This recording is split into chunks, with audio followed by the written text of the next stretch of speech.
getting us to a place where we can confidently say, like, we've told a story around continued innovation for Walmart.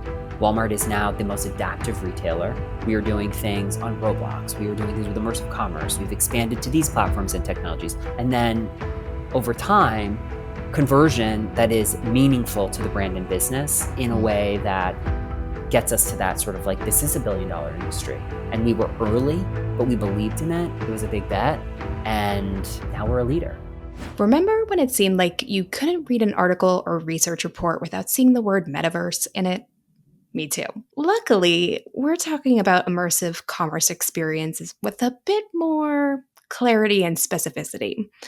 And that is largely due to the hard work and innovative thinking of executives like Justin Breton of Walmart. In fact, just last week, we got to hear Justin speak with Gianna Valentina of Spatial at Vision Summit in New York City. They spoke about Walmart Unlimited, the retailer's latest venture into gaming. A 3-part immersive storytelling experience that authentically brings Walmart brand partners and products into community-powered worlds. Walmart has certainly come a long way in its adaptive commerce vision, so we thought it was only appropriate to go back to the early days, when Justin was first telling us about why such an established brick-and-mortar brand like Walmart was focusing less on conversions and more on reimagining how the brand shows up in consumers' digital lives.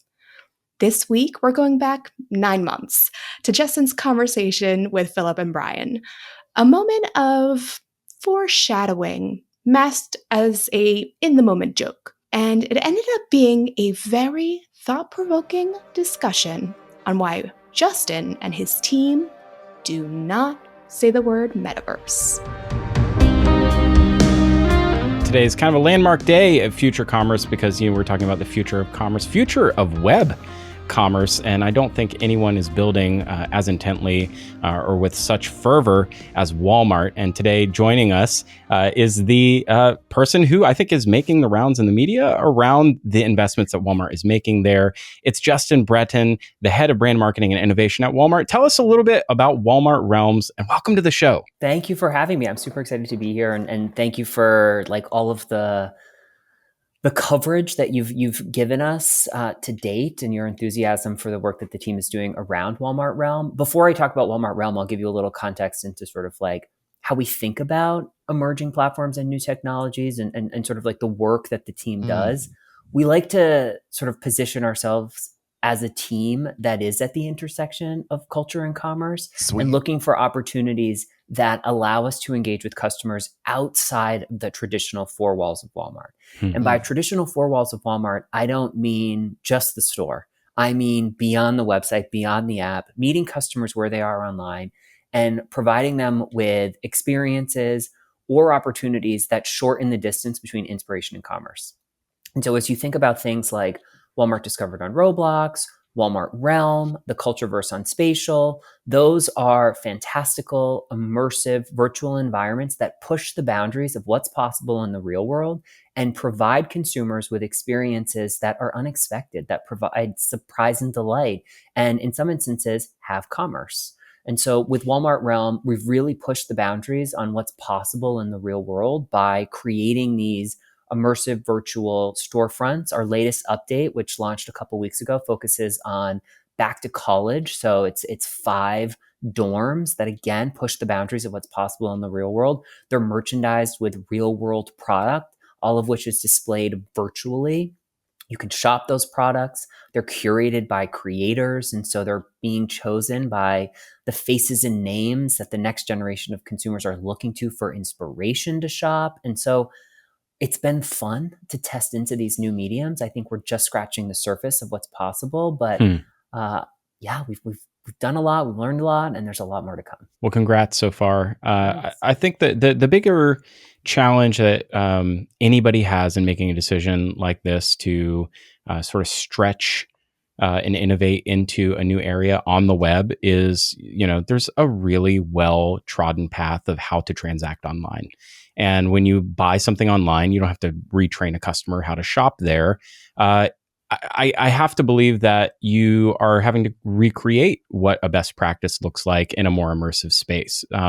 What are some of those ways that you're rethinking the way Walmart brings a shopping experience to the web? Yeah, I mean, like with Walmart Realm, it first and foremost is about discovery. So you're stepping into these immersive 360-degree environments where you truly can look behind you, look up, look down, navigate to these products, which again are real world products that are just being displayed virtually. In some instances, they're being displayed in a way that a particular type of product has never been displayed like before. For example, in our most recent update, again, when Walmart Realm, which focused on back to college, one of the themes of a dorm room is royal. It combines sort of like this regal, preppy aesthetic, and it includes a doorway that opens up into a garden. And in that garden, you have 4 beauty products that are larger than life, oversized. And in this particular instance, you are discovering as a customer that Walmart sells Marc Jacobs perfume. You Right. probably might not have known that. You might have thought that Walmart was where I go for X, Y, and Z, but didn't have any awareness of the fact that Walmart is a retailer of premium beauty products. We sell premium beauty brands, including Marc Jacobs fragrance. And so it's first and foremost about discovery and really shortening that distance between inspiration or discovery and commerce. And so when you come into Walmart Realm, you navigate these rooms, these experiences, you add these products to your cart. The actual add to cart flow is very familiar. So you're seeing we call it a PDP or a product detail page, a product detail page being displayed for that particular medium. So in this instance, Walmart Realm, where you see the real world images of the product, similar to what you would see on walmart.com. So it starts to feel familiar, despite you being in a destination that's more fantastical and inspirational. You can choose, if there happens to be variants, a particular color or a size. There's an add to cart button. You build that cart natively. And then within Walmart Realm, at least in the infancy of what we've introduced, when you click checkout, it actually loads a tab on walmart.com where your items are pre-populated. So we're actually bringing you into an environment that is familiar to you, that you trust, that if you're a Walmart Plus member, you reap the benefits of that. And so while the discovery and cart building experience lives within Walmart Realm, we're actually making the checkout process easy and familiar and safe. And so in that particular instance, while the discovery experience is different, the checkout flow feels familiar, which I think is important. But it's also giving us the learnings of, well, how do we actually make the checkout flow be a part of Walmart Realm in the future? As we think about the evolution of Walmart Realm, how do we think through a more seamless add to cart experience or a more seamless checkout experience where you're not actually leaving the destination, it's happening there. And so again, I think we're scratching the surface on what's possible on all of these platforms and technologies, but also within Walmart Realm. Interesting. Yeah, I think you're dead on about the safety and trust and the ease of checkout. Like it's something that's familiar within the context of discovery experience. I'm curious. So the discovery experience feels very groundbreaking. It also I'm curious why now, because the idea of browsing around in a world has actually been available for a long, long time in the context of a digital experience. So you might be too young for this, Justin, but I don't know if you remember the game Myst. It kind of took over the okay, you are too young. It took the video game world by Showing your storm. age, Brian. I know. Back when video games just started to really like take a hold, and the idea of like a 3D browsing world, it was followed up by another game called Riven. And it was like this whole world where you explored and like did puzzles and mini games, and that's actually kind of really similar to Walmart Realm in many ways. People have been going into digital worlds and browsing and playing games for a long, long time. What makes this moment different for it to start to make sense for shopping? That's a really, really great question. I'm not familiar with those games. So I guess I am young.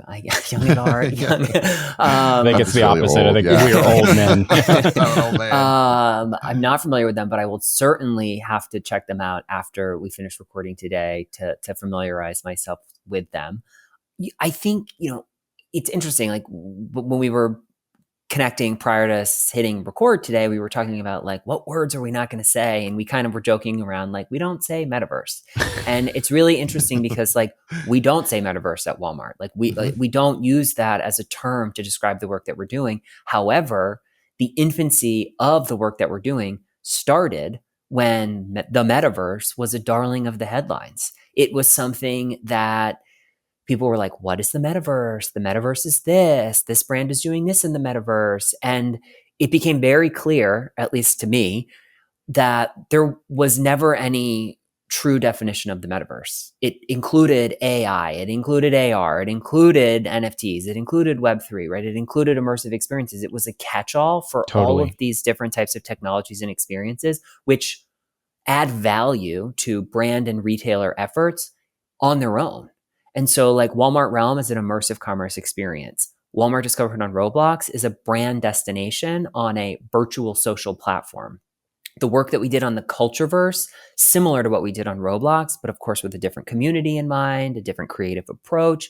And so I think like the time for us was like, it's happening now because there's awareness of this like movement. And again, like we maybe leaned into what we were seeing in the headlines to really like help inform our strategy and our approach and the why being like, why now?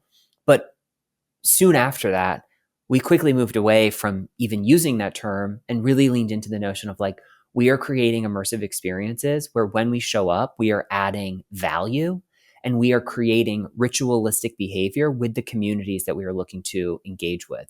The same way that we have ritualistic behavior with our customers in the real world. Customers go to walmart.com every other week to look at new apparel or buy beauty items or restock on paper towels, or they go to their local Walmart to buy their groceries, get stuff for a barbecue, prepare for tailgate. Like we are a part of our customers' lives in the real world. How do we become a part of their lives in the virtual and digital ecosystem? And so I think the why now is like technology has advanced. I think adoption of these technologies is on the rise, still early, but like for us, it's important to show up early, to test, learn, and optimize for the future, where like the adoption rates of this aren't even in discussion because it's the norm. People are going into immersive commerce experiences. They are shopping on Roblox, et cetera, et cetera, et cetera. And so I think we like rode the wave of the metaverse, but like quickly tested, learned, and optimized into our own strategy, which is effectively what you see in market today. It also feels like this is the first wave, this Gen Alpha wave that's coming up. It's the Chromebook generation, right? They were born into a world of like the first gen of Chromebooks, and it seems like every person in the world, or in the American market, I should say, now has like a Chromebook in their home or some sort of like down market laptop for school or whatever. And even in a rural context, it feels like the internet opens up a world of possibilities. Nerd culture is becoming the culture, as we've said a few times before. And so the metaverse is actually an outflow of that transformation of culture that's due to new like disruptive technology like working its way up through a new generation. That's a very like I guess I would even I'd put a bow on that by saying to get to an evolved shopping platform for when a new sort of like maybe a new sort of gaming centric, gaming native generation is ready to shop, you have to start laying the groundwork for it now. And I love the focus. I think a large portion of the discourse around Walmart Realm's launch was, who's this for? Your Rev said it very explicitly. This is for a specific kind of a shopper, maybe that kind of a person who's going to college or is returning to college. Talk a little bit about the creator tie-in and how that, I assume that that's a new means of awareness and acquisition. It's a new kind of a front door probably expands your reach a little bit. Tell us how you landed up on that as a key part of the strategy. Yeah. I mean, yeah, it's like all the things that you said, like, it's a way for Walmart Realm to be introduced to the next generation of shoppers from somebody that they look to for inspiration. And I think that there's probably, what I'm about to say is probably like sensational, and I'm probably gonna get in trouble for saying this, but like I would imagine that there's some fatigue around like influencer promoted products. However, there is so much newness and opportunity around influencer promoted experiences.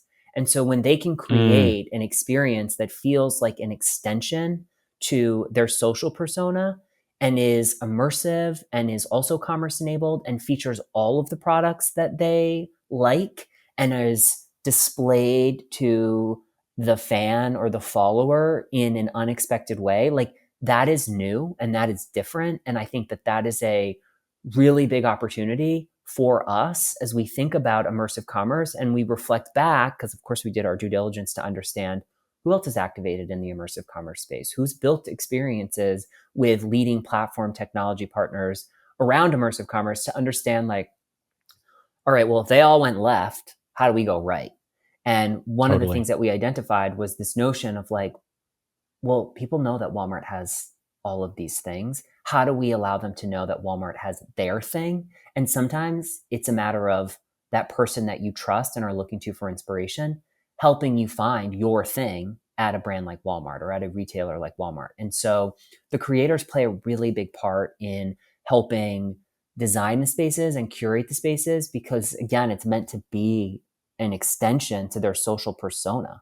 And as we talk about like the next generation of consumers, like growing up with technology, being gamers, being on social, like the intersection of gaming and social and virtual platforms, like a Zepeto, like a Roblox, like a Minecraft, like creating something that feels, again, like familiar to them. I know I keep saying the word familiar, but like that is so important, because I think it's going to actually translate to something that like they want to go back to shop or to discover or to play, whatever it may be. Yeah, and familiar and native, I think, are keywords. Actually, who is your core demographic then? Like, what does that profile look like? Yeah, I mean, it quite frankly, like it is the next generation of consumers. So it's a younger demographic. It's certainly not Gen Alpha, because they are far too young to be, experiencing something like a Walmart Realm or even a Walmart discovered on Roblox. Walmart discovered on Roblox is 13 plus.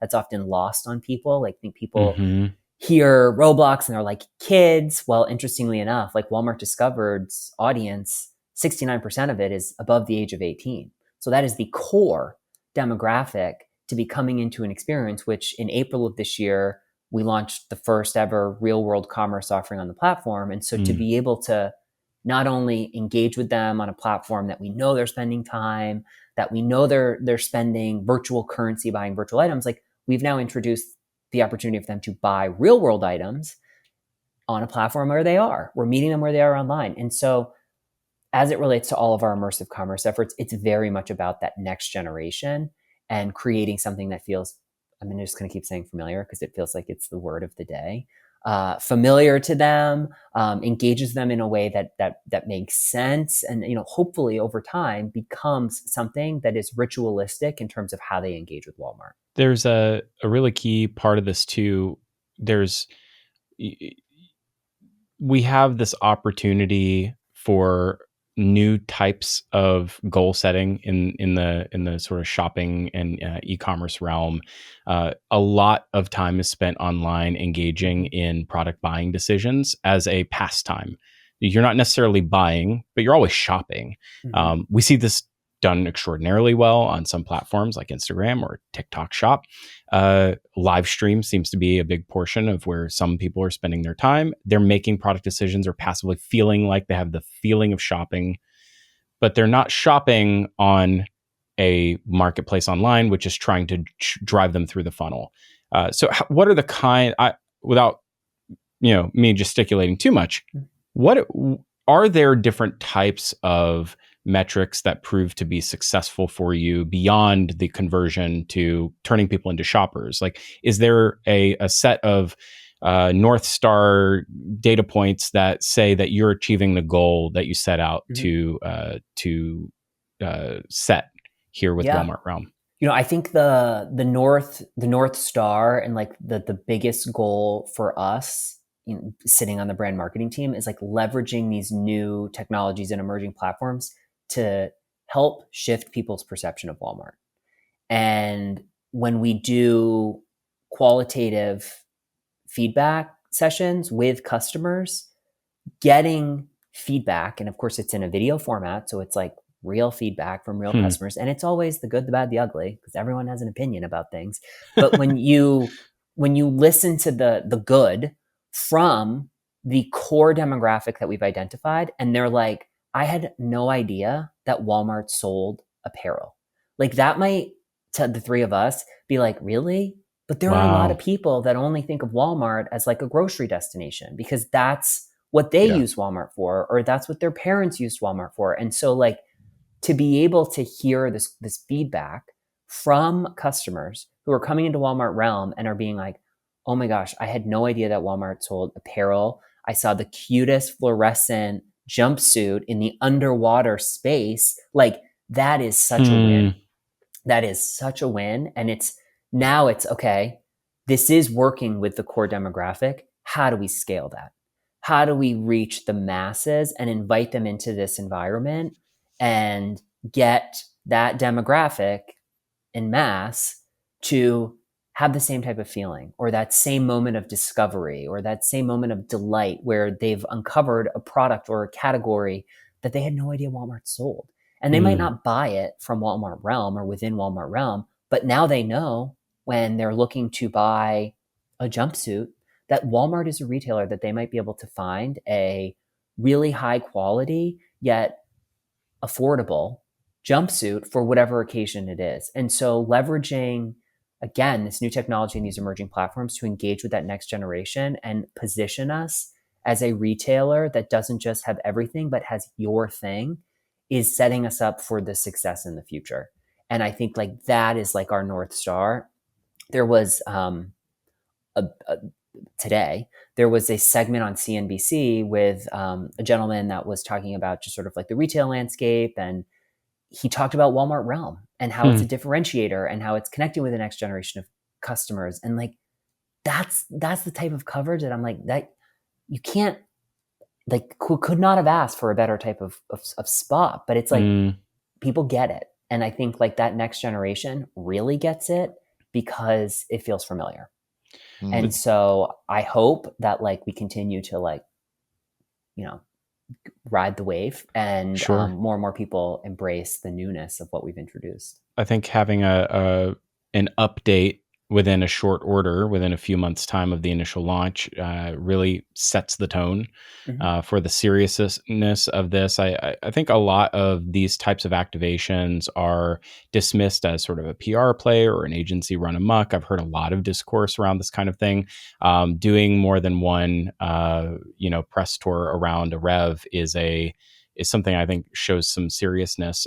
Under your org, what are these investments? I've heard you mention a few. Are you specifically over Walmart Realm and all of these other activations, or where are you focused and your team focused? Yeah, and before I answer that, I mean, I will tease. There's another update in Walmart Realm forthcoming. So when we approach these new technologies and emerging platforms, it is never with the intent of a one and done. Because if that is the case, any learnings you get there's nothing to apply them to. Right. So everything that we do has a learning agenda. And so I very much challenge the team to obviously think about the now. So like, what is it that we're going out to market with Walmart Realm?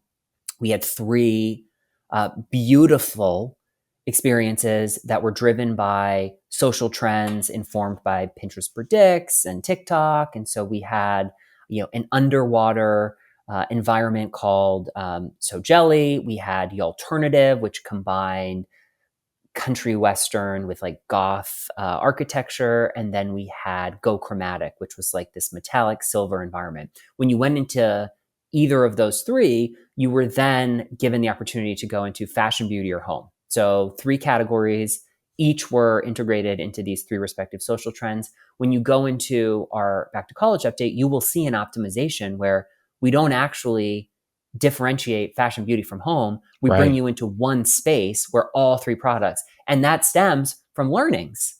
That stems from customer feedback. And so when we think about these types of new technologies and emerging platforms, it's very much a focus on like the now and what is it that we want to test and learn to inform the Back to College update, the holiday update, so that there's constant evolution, so that in a future state where we talked about adoption rates earlier, this is a part of people's ritualistic behavior with Walmart, or the cadence in which we're introducing stores increases, meaning people come into these experiences more regularly. Like, how do we make sure that when we get to that point, it is optimized to drive maximum time spent, maximum discovery, maximum conversions, because that's where we actually can tell the most impactful story for the brand and the business. But the team focuses on all digital and emerging experiences from a brand marketing standpoint. So digital experiences is made up of shoppable live streams. We have a platform partner called Talk Shop Live that has enabled us to partner with a broad assortment of our supplier partners, our brand ambassadors, our celebrity partners, where they're going live from anywhere, which I think is also unique in the sense that like Ree Drummond is going live from her ranch in Oklahoma, and Drew Barrymore is going live from her studio set in New York. And then you have the Paw Patrol team going live from an influencer that they've partnered with, who's a mom with kids who love Paw Patrol. And so the digital experiences side of the team is made up of shoppable live streams. And why that has been so fun and successful is that this type of video content is giving customers the confidence to make purchases online, because they're seeing, again, a name or a face that they trust demo a product, talk about how they use a product, talk about the ingredients of a product, the inspiration behind a product. And it's actually getting customers to make purchases online for a product that maybe historically they would have bought in store. And I think when you have an A-list celebrity as beloved as Drew, who can actually connect with her audiences in that way, it's super, super unique. Like going to them in that moment. No, I think you're totally spot on. Like, I mean, it's also a two-way medium. So fans of Drew are watching and asking her questions, and you have the chance of her answering a question. Like, it's very much a surprise and delay, what's going to happen, because it's live medium. And I think that makes it fun. The emerging experiences side of the team is made up of our platform strategy with platforms like Roblox. We will be expanding later this year onto other platforms. It's very much driven by our immersive commerce strategy. And so what we've got with Walmart Realm, how do we leverage what we've learned with Walmart Realm to apply that to other technologies and platforms? We're also leveraging AR. So we launched not too long ago an AR extension for our Roblox experience that actually allows for customers to step inside Walmart Discover to shop for virtual items, leveraging the Roblox gift card that they would have hypothetically bought at Walmart. Wow. And so it's creating diversified revenue for our brand. And it's it's rethinking, how do we use these new technologies and emerging platforms to meet customers where they are online, and again, like shorten that distance between inspiration and commerce. And so the team supports a lot of stuff. There's a lot more to come, which is exciting. And I'm sure there's stuff that like we don't even know about yet that like isn't in market, that we'll find out about in 6 months or a year or 2 years, that the team will hopefully have an opportunity to test and learn with. There's a couple things that I want to step through real quick. And these are things that we haven't talked about it. So I want you to just sort of confirm my suspicion. Okay. This seems like an obvious platform for promoting premier brand partnerships that Walmart has. For instance, Dyson or Instax. These are kind of littered throughout the new rev of the experience, where you have sort of like it's like a really nice showroom effect where there's a few products that look like they're curated. how much of this in the future, Sanrio is another great example, is Mhm. this, you're partnering with a brand to bring IP now into a world that's shoppable. So how much of your strategy is this? There's a future where brands can come in and inhabit these spaces. So in some way, like it's cooperative. On the other side, it's, there's IP realms. It's you're immersing yourself into another universe. Tell me a little bit about that. Is that like, traditionally, I think in a retail setting that would be seen as sort of like an advertising medium, but it seems like it's a totally different thing here. Yes. I can't share too much, Okay. but yeah, you're not far off in that, like, there is an opportunity to bring in the, like, partners. We just talked about Drew, like partners like a Drew, right? Like, what does a Drew space look like? Partners like a Netflix. What does a Netflix space look like, right? Like, how do we leverage the IP that we have, be it a person or a title or a publisher like a Netflix? Like, how do we leverage those partnerships in a way that feels mutually beneficial, where like they're leaning into our innovation, but we're also leveraging them to create awareness of the fact that, again, yes, Walmart sells grocery goods, and yes, you can get your paper towels at Walmart, but also you can buy Drew Barrymore's beautiful kitchen decor and cookware collection, or you can buy all of your Stranger Things merch at Walmart. Like, again, like there's a lack of awareness of like there's the broad assortment of the goods that Walmart sells. And I think these types of experiences are a means to actually create awareness of those goods and those partners in a way that feels like engaging, where it's not just an ad, but it's actually like an experience, and it resonates and it sticks with you. And that, I think, is where the value comes in. And I think this is so cool. We have this concept called the multiplayer brands at Future Commerce, which is basically empowering your customers to help tell your brand story. But it's not just your customers; it's actually the community. It's anyone has a story to tell. Your partner. I mean, it's your partners. It's what you sell in the store. I mean, that's part of it. Sure. Exactly. And so I love this idea of sort of bringing those stories and that discourse in and giving it life, right? I think that's what the opportunity here is through these more immersive digital experiences, is to give people something to engage with and then talk about as well. I think that there's an angle of this that's really it's about having narratives that people can bring into their own lives and share with others. And so fans of Drew can connect with other fans of Drew and talk about how they want to be able to, configure their spaces based on Drew. And so I love the angle of giving space for narrative. I think that's super, super cool. Totally. And I mean, I think like it's so important for us to like, partner with our supplier partners and our talent partners, and allow them to provide feedback on how we can be good partners to them. But also, one of the things that is important to all of the work that the team does is, how do we always make sure, specifically the work in emerging experiences where we are showing up on platforms or we are using technology, where there is often a community, a passionate community. Like, it is so important to us to always ensure that we are giving the community a seat at our table to help inform the decisions that we make, so that it's not just Walmart's on Roblox. It's Walmart's on Roblox, but we've partnered with 100 members of the Roblox community to help inform some of the decisions that we've made, to create the free virtual items that we're giving away, to help curate the experiences and virtual items that you can buy or navigate to. Like, it's so important that we get feedback from every aspect of partnership that we and sort of like enter into, because it only makes what we're doing stronger and better. And I think like we've learned that through the work that we've done on Roblox, on Spatial, and some of these forthcoming platforms that I loosely mentioned. I'm like so excited to hear whatever's next. And you said earlier, like sometimes that feedback is negative, and that's okay. Like, that's healthy. It's good. Constructive. Like, it's constructive. Like, it's good to have that sort of like open discourse about how to make things better, or like what you could do next, or like how to Totally. refine. And as long as people are coming to it with like like Philip said, constructive mindset, Totally. like it can be so powerful to just like let Totally. that run and be a part of that.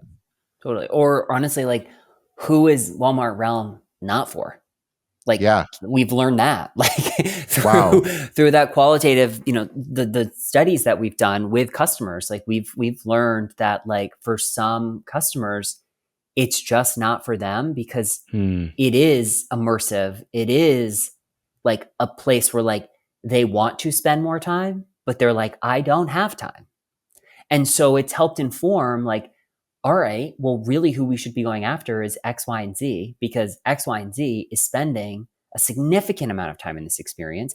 They are becoming the word of mouth marketers who are telling their friends about Walmart. Like, we Totally. are, it is, I think, like, it's very much helping us understand what's good, what's bad, what's ugly.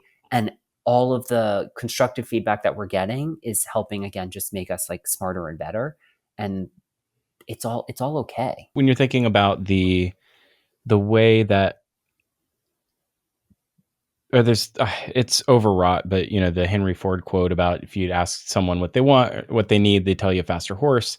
I don't think that customers necessarily, when approached from in a particular way, it's like asking them what they want, they imagine a very specific way that the future might look. A really creative, futuristic view would say that we're going to create a brand new future. And I don't know that you can ask someone to create or invent a brand new future, but that's kind of your job. So, how do you parse out what sort of feedback is pushing you more towards a normalization that's more like e-commerce versus where you're trying to get to, which is something that's more expansive and something much more discoverable?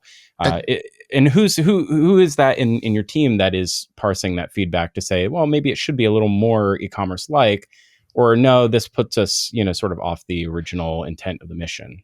And just to add on to that, just a tiny bit, but yeah, like something that's been running through my mind this whole interview is you keep saying the world familiar, but what you're doing is really, really new. I think because these technologies and these platforms are emerging, and the way in which we are entering them with a commerce component, I think it is important to have some aspects of it feel familiar, because if it's so far from familiar, I fear there won't be enough learnings to inform a less familiar future where commerce actually is happening in these experiences more natively, where they're not opening up a separate tab that has a pre-populated Walmart.com cart where they reap the benefits, but that cart is being built on Walmart Realm. Maybe it's following them through the experience in a way that's immersive. And when they're making that purchase in Walmart Realm, it's happening there and then. And maybe they're unlocking something virtual that we're currently not exploring with Walmart Realm, because it's from the viewpoint is not, you don't have an avatar. It's you're kind of like navigating the experience through your mouse. But there is a future state where we start to have conversations around interoperability, and like what you get in Walmart Realm transfers to Walmart Discovered, transfers to Spatial, transfers to X platform. Like, that word is a word that very much was a part of like the early conversations of like the metaverse, but like kind of people have kind of walked away from that. But we know that gaming is not going away. We know that virtual environments and technology is not going away. So how do we lean into something new, but have components that feel familiar to help inform that less familiar approach in the future, where it might be a little bit more integrated? I was just thinking about the way that you're doing that with creators that are already familiar with your audience. The audience is already familiar with them. I think that's a super smart way to do it. Back to what you said about like Drew, who's actually like sort of cross-generational now at this point, where she had like there's the millennials like me who grew up with her movies, but you have this next generation with her show. It's like a sort of like a perfect like multi-generational like viewpoint on well, at this point really a personality, I should probably call her. And bringing that in, like helps with that familiarity, even if it is a totally new experience. It's like part of who they are. Like their audience is familiar with them. I mean, even with like, Walmart discovered on Roblox, we were the first brand to introduce real world commerce on Roblox, which was obviously very exciting. But it also comes with a risk where you have 77 million daily active users that very easily could have been like, this is dumb. We don't want this. But we got the complete opposite reception, which was people were excited about it. And like people were embracing it and were engaging with it and they were going through the commerce flow.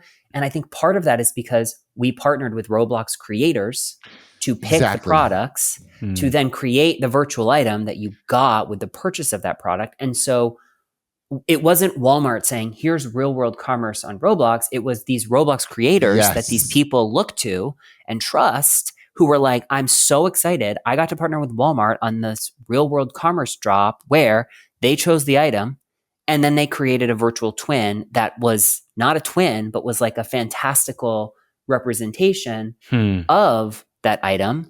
And it was, representative of that creator. So if you were a fan of the creator, maybe you bought the tumbler to get that virtual tumbler, right? Like, how do we, with all that we do, like look for those elements of familiarity, but also like push the boundaries of like what's possible to, quite frankly, like just get the learnings to inform a future state. Yeah, the psychological familiarity is the key. Like, even if it's in a new experience, it's the psychological connection point. I think that you're dead on. That's super cool. When you go to think about the next like round of innovation, and maybe it's related to Realm, maybe it's related to other experiences you're creating. What are some of the like I don't know, KPIs that you put against things? Like, how are you measuring success? What are the ways that you're thinking about what innovation to go after next? And what's sort of the general methodology for like putting the next thing in the queue? Yeah. So, because we always have a learning agenda with all that we do, like we have a good understanding of like, what is it that we've tested to date? What have we learned? And then how do we use those learnings to inform, of course, what we're doing in our existing platforms, like Walmart Discovered on Roblox, Walmart Realm, our AR experience for Walmart Discovered, and use those to inform where do we go next? Like, what platforms do we look to expand upon? What technologies do we look to use?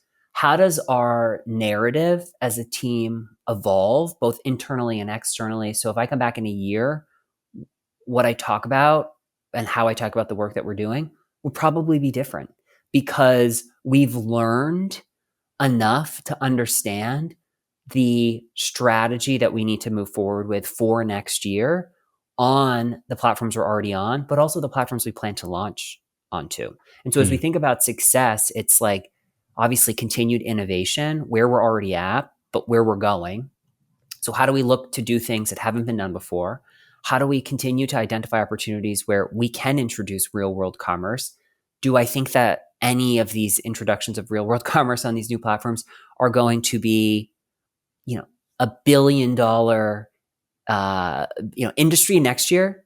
Probably not next year, but if we're early and we test and learn, in 2, 3, 5 years, it could be $1 billion industry. And it might not just be the sale of real world goods, but the sale of virtual goods, because we've started to dabble in both, meaning we're learning now, we're testing now, and we can use both of what we've learned and tested to inform, again, like that platform expansion, that strategy evolution. And so success to us is, again, like continued innovation, obviously like getting people to come into the things that we've built. So I very much like I don't believe if you build it, they will come. I think if you build it, you have to give them a reason to come. So I said earlier, like we want to add value. So wherever we're showing up, it's really important that we're adding value, and it has to add value for that platform and that community. So what we've done on Roblox probably wouldn't be applicable to a Minecraft or a Fortnite, right? Like there are learnings that are applicable, but the concept has to be different. The way in which we engage with the community has to be different. And so, I think it's again, it's innovation, it's getting people to engage with us, and engagement being meaningful time spent. How do we again get to that ritualistic behavior where they come in once or twice or 3 times? But it's a destination that they're going to on that platform that they're spending their time. And then how do we get them to like convert? And convert might be different based on the platform or technology, but getting us to a place where we can confidently say, like, we've told a story around continued innovation for Walmart. Walmart is now the most adaptive retailer. We are doing things on Roblox. We are doing things with immersive commerce. We've expanded to these platforms and technologies, plus all the amazing work that other people at Walmart are doing around getting goods to people's homes quicker, expediting processes internally through the use of technology. And so leaning that helping drive and leaning into that conversation around Walmart being an adaptive retailer, and then having the actual stats around the engagement and time spent and the shift in perception, and then over time conversion that is meaningful to the brand and business in a way that gets us to that sort of like, this is a billion dollar industry, and we were early, but we believed in it. It was a big bet, and now we're a leader. I like jumping up and down. I think that that's I think implicitly you just outlined to one of the questions I was going to ask. I think you already covered it there. Is what's the kind of advice you can give to other people who are trying to run innovation in their own team? Is like, how do you outline, protecting the core while building the future? And building the future, it requires, a lot of, buy-in from leadership. But also you do kind of have to prove success at some point in the future. I think you have to be, it sounds like you are, I'd say like passionate and fanatical about what you're working on. You believe in it fully, and you've thought through it, and you're starting to see the results of it. And I think that's very inspiring to a lot of folks who are looking to try to do the same. Well, thank you so much for coming on the show, Justin. Justin Breton is the head of brand marketing innovation at Walmart, and I hope to have you back again on the show soon. Thanks for having me. It has been incredible witnessing Justin's ideas become reality, from Walmart Unlimited to Walmart Discovered, mobile first gaming, and so much more. Beyond the creative expansion, which is amazing, these experiences have also paid dividends for the core Walmart business. And again, that wasn't the goal. Even though conversions were not top of mind, the stories are so rich, the spaces are so aesthetically pleasing, the challenges and gaming components are so dynamic, the curation so spot on. It's all so strong together. You can't help but want to make a purchase. As consumers continue to spend more time in these gaming platforms to discover, create, and connect with each other as well as the brand. The brands that win will be the ones that focus on the core fundamentals of community building, gamification, even co-creation, not e-commerce fundamentals. Now, this episode is only 45 minutes of a much longer, richer discussion about the shift from linear e-commerce experiences to dynamic, immersive, adaptive gaming environments. If you want the unedited version, the one that really digs deep into some of the incredible insights from Justin, be sure to check out our latest book, Lore. It's a 280-page tome, a big guy, exploring brand storytelling, myth-making, and who really writes the stories that shape our world, our culture, and our behaviors. You can grab your copy today to explore even more incredible interviews, articles, poems, visual essays, and stories that are shaping the future of culture and commerce. Just go to shop.futurecommerce.com to get your copy today.